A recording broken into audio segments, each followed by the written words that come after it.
Le métier de modeleur a bien évolué. J'aime bien montrer aux étudiants l'origine du métier et leur montrer comment on a passé du marteau au burin à un stylet. Je m'appelle Giovanna, je suis plasticienne, plutôt spécialisée en 3D.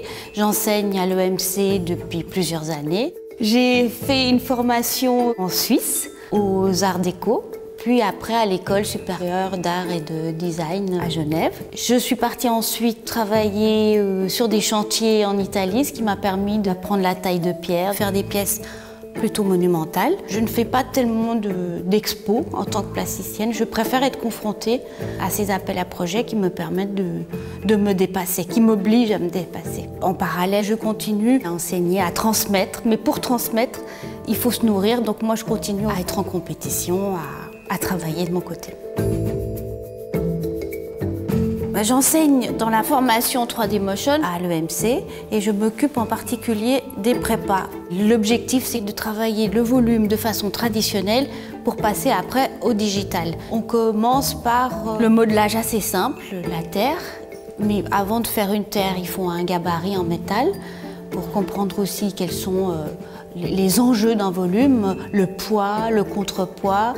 Et puis, il commence après par modeler avec toutes les opérations qui vont avec le modelage, c'est-à-dire enlever de la matière, remettre, utiliser des outils comme des mirettes, des cuillères, enfin, c'est des outils spécifiques qu'on retrouvera exactement les mêmes dans une version en digital. Ils auront peut-être d'autres noms, mais ils ont exactement les mêmes fonctions.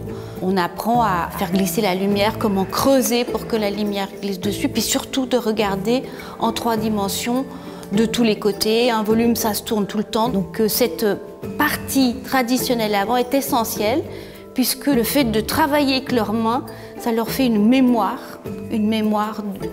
tactile qui est très utile dès qu'ils passent sur un logiciel en digital.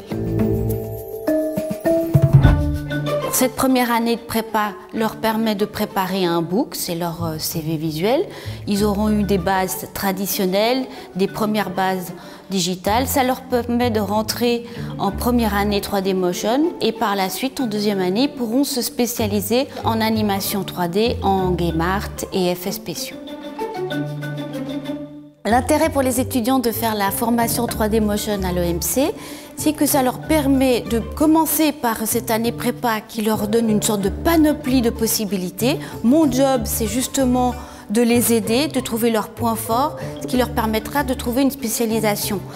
Ils passeront après en alternance, ce qui est une chance unique car on continue la formation avec l'école et ils sont dans le vif du sujet, ils travaillent avec des professionnels, ils apprennent le métier de façon pratique. C'est une façon d'apprendre le métier qui est richissime et ça a beaucoup de succès.